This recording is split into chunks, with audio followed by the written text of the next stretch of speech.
Hello there. Welcome to Lobby Crew Orientation. My name is Gary Coiro. I am the Director of InReach here at Bridgeway Community Church, and thanks for your willingness to serve in the Lobby Crew. Previously, we've done about an hour and 45-minute training, but I'm going to try to knock this out in about 30 minutes. And we'll do a fast track of orientation so that you can feel equipped to go ahead and get serving. I've done a 5-minute desktop video. I've posted that in the Lobby Crew as well. I'd like you to see that, just some tips on the city, which we won't necessarily cover during this session. In the fall of 2011, we launched a build team for the Lobby Crew, and June Mickens was a part of that, and she consulted us through the process, and she helped us with customer service. So some of the teaching I'm going to do today is going to be based on June's notes, exceptional service, and then also just go through some of the notes that I've used. You have in this post, there should be a handout, and this is in PDF form, and it's Lobby Ministry Orientation, and then also as a part of that, the second part of that is June's notes as well, and those notes might be helpful for you to follow along. Let's go ahead and pray. Lord, thank you so much for the opportunity to serve you, and Lord, I pray for those who are going through orientation through this video. And I pray, Lord, that you would confirm that this is a place for them to serve. We thank you for the privilege of extending grace to those who are in our midst. And we ask that you'd help us to do that and further equip us through this time. In Jesus' name, amen. Well, from page one, first of all, I want to talk a little bit about what I think it requires to be a lobbyist. And I've written there on the notes, it's simple, yet it requires maturity. So in one sense, being a lobbyist is really an easy thing.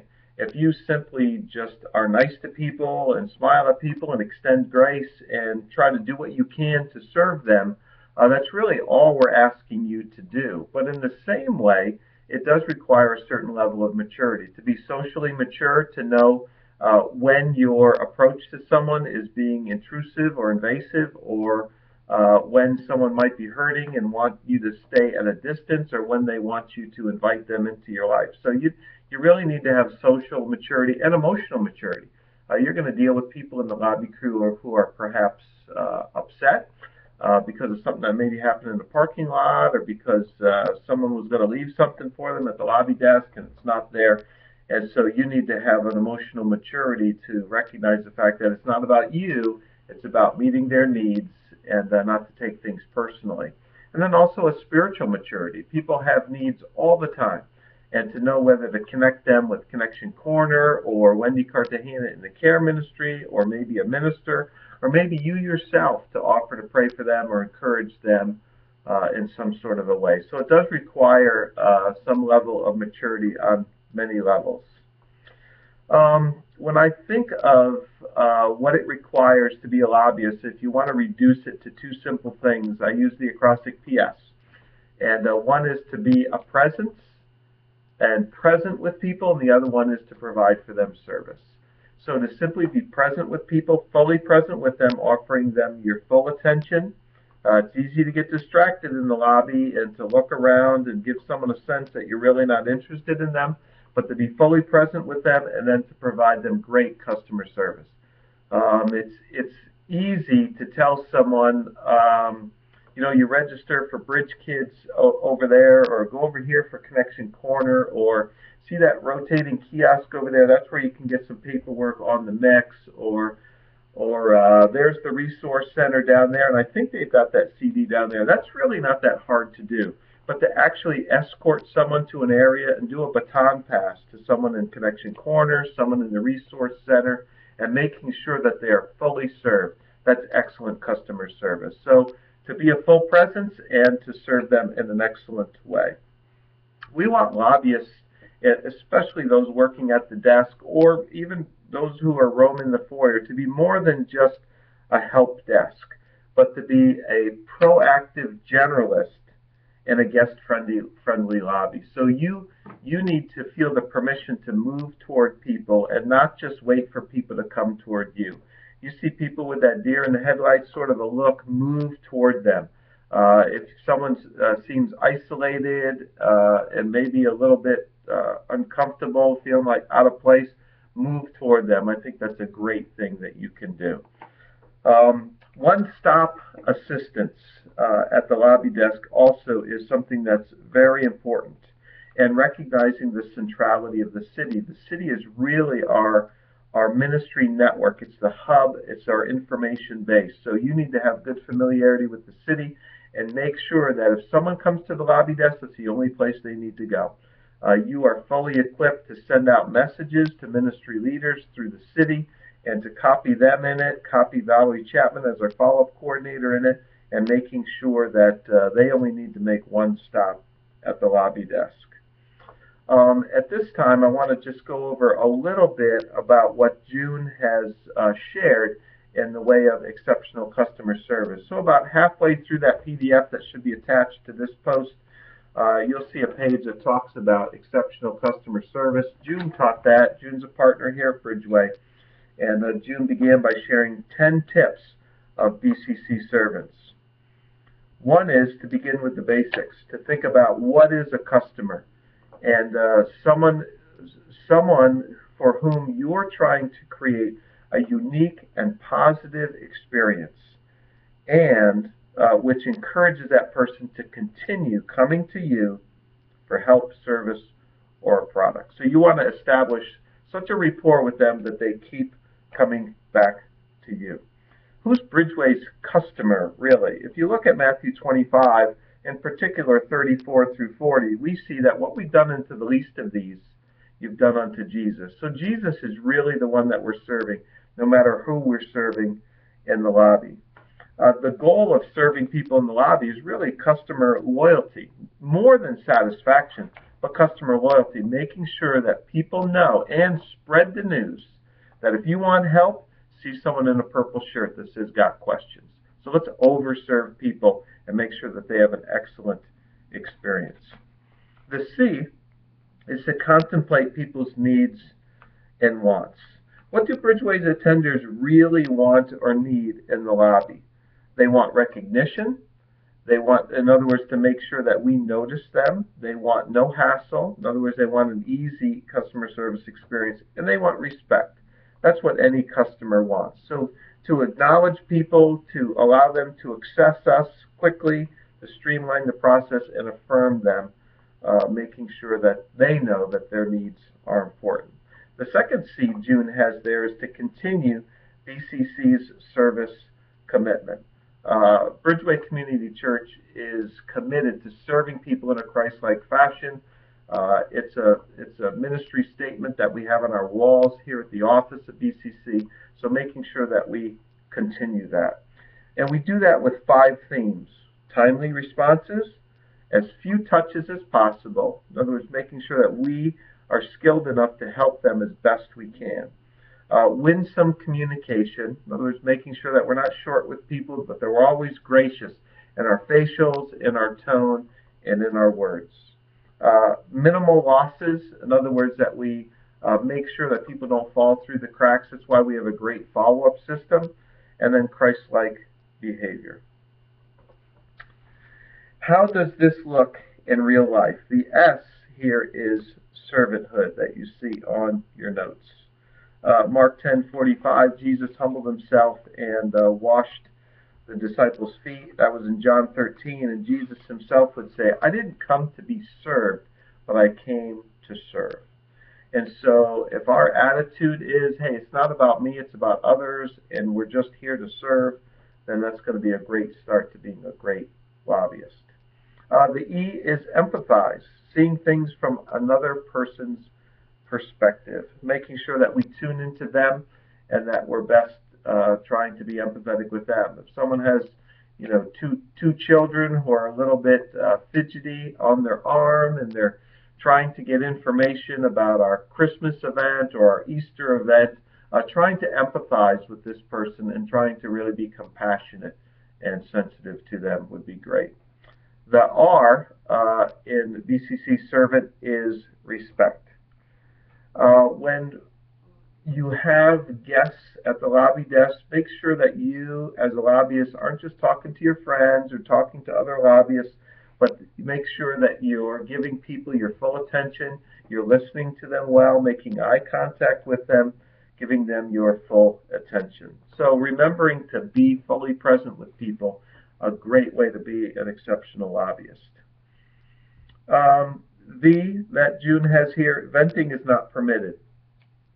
Emotional labor is experienced when someone must display emotions that are different than what he or she is feeling. So even though you might get flustered or frustrated with a variety of things that you might encounter at the lobby desk, it's a busy place. Let me tell you, making sure that you don't vent, but you exercise one of those fruits of the Holy Spirit, the last one mentioned in Galatians 5, which is self-control. So always, with those other fruits, being kind to others, being gentle in your speech, being patient and joyful, exercising that self-control.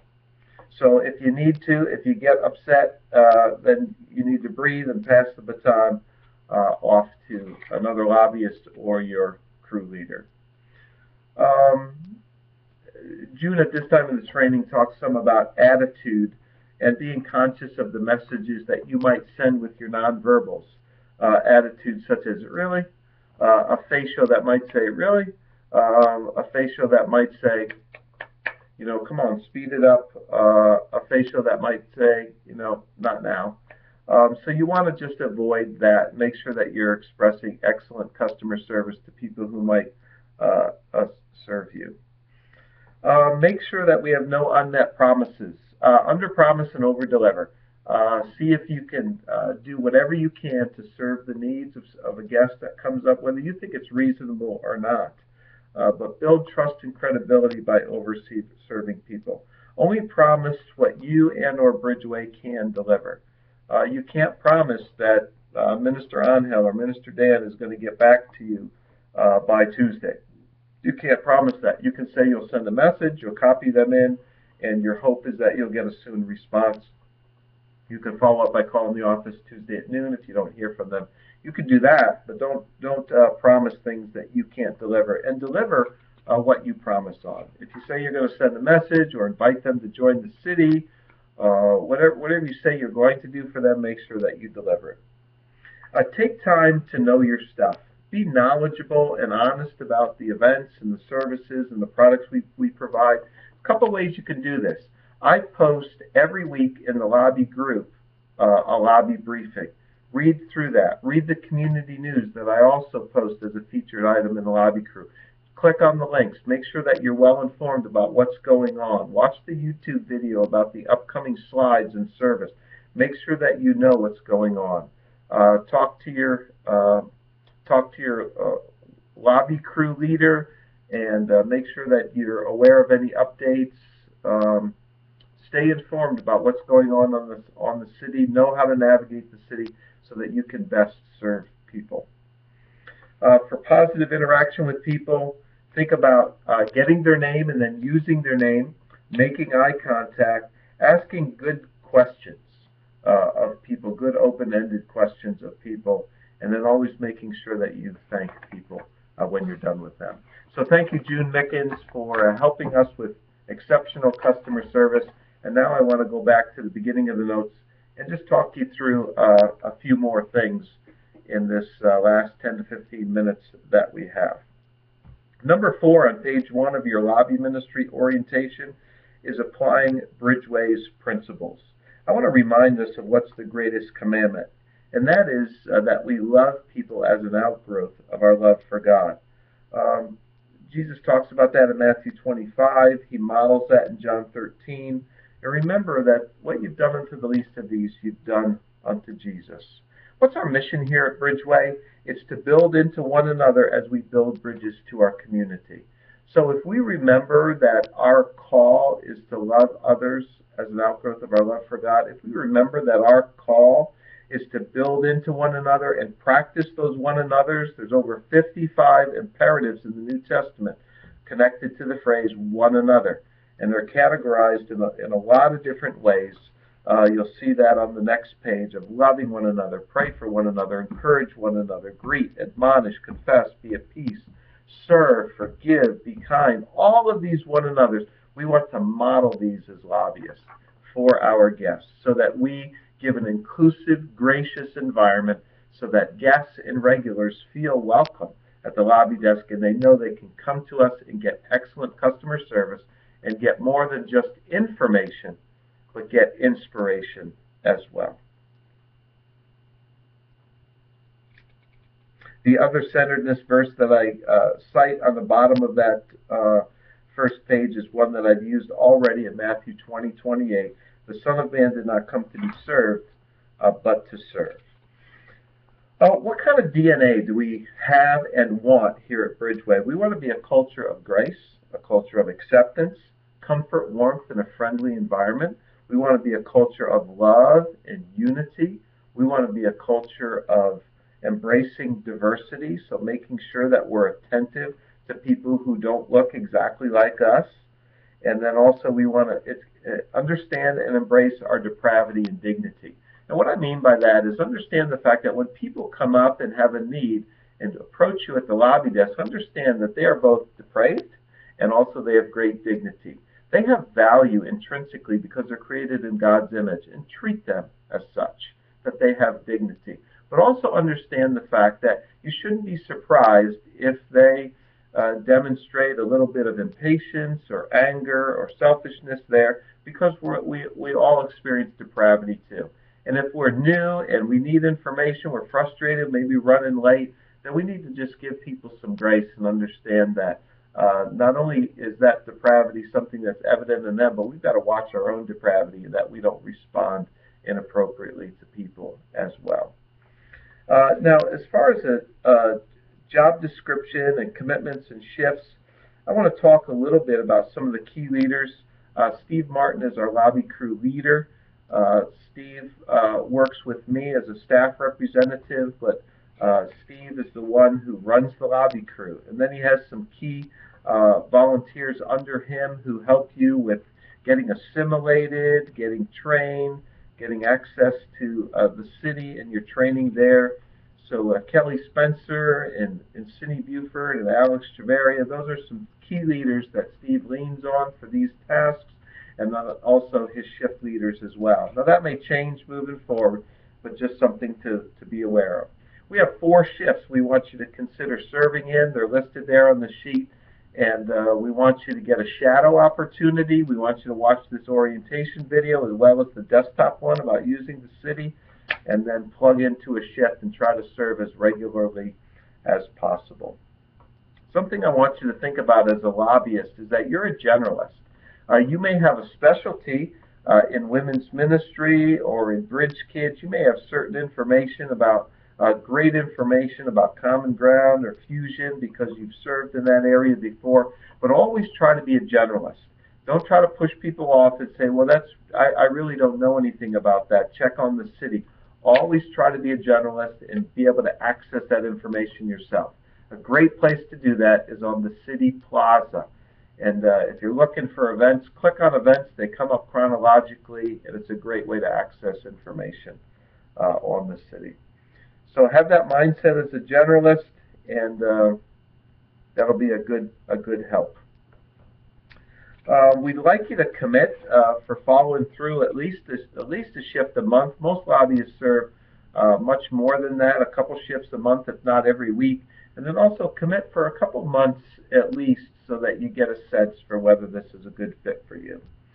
Number 6 on your handout has here the physical layout of the lobby, and I want to walk you through that a little bit. You'll find it on the sheet, and it looks like this. And I want to talk you through a little bit. You'll notice that we moved the lobby desk. Currently, it's up by the front doors. So as people come in, lobbyists should be greeting people and welcoming people there with purple shirts. Might have an iPad, you might not at that point in time. People at the lobby desk should be willing to utilize the iPad to help people, give them information. Try to keep that countertop clean around that area. There is a rotating kiosk where paperwork can go. Let's try to keep that tabletop clean. Steve oftentimes will give ministries access to the lobby desk if they have a particular event or emphasis. So for a week or two, they may be our guests there at the lobby, and we'll allow them to do that. You need to be well skilled on the city and make sure that the city is something that you have expertise on. So make sure that you have an account, that you visit it regular. In particular, make sure your settings are that you get everything or at least new things when it's posted in the lobby crew. Every week I'll post a briefing there. There'll be needs for shifts that'll get posted there. Community news will get posted there. Great things to access before you come and serve on your shift on Sunday. So what are you being invited to do? You're being invited to be a lobbyist, to be a servant who exercises hospitality, extends grace to people, and simply tries to serve them by making them feel welcome at Bridgeway and trying to answer any questions that they might have. Should you say yes? That's between you and the Lord, whether you should say yes. We'd love to have you serve and serve in this unique opportunity. We've been running for a couple of years, so we've got a lot of choice servants. It's an easy place to get plugged in quickly. It's an easy place to make people feel welcome and to make new friends, so I do hope that you'll consider doing that. If you haven't registered yet, then there's a little form on the end here that you can fill out and get it to the lobby desk, to someone there, or you can simply message Kelly Spencer on the city. You probably want to copy Steve Martin into that. You certainly can copy me, Gary Coiro, into that, and Alex Chaveria as well, because Alex does some of the scheduling now through invites through a web-based sign-up process. So make sure that you let Kelly Spencer know you want to serve and get a shadow experience if you haven't already, and then get Alex your email so that he can sign you up for these email alerts so that you can regularly be on shifts. I thank you very much for your consideration of being a lobbyist, and I look forward to seeing you in the lobby with those purple shirts. And just make sure you have grace on your face, be a presence with people, and try to serve them to the best of your ability. Thanks for your willingness to serve, and I'll see you around the church lobby. Have a great day.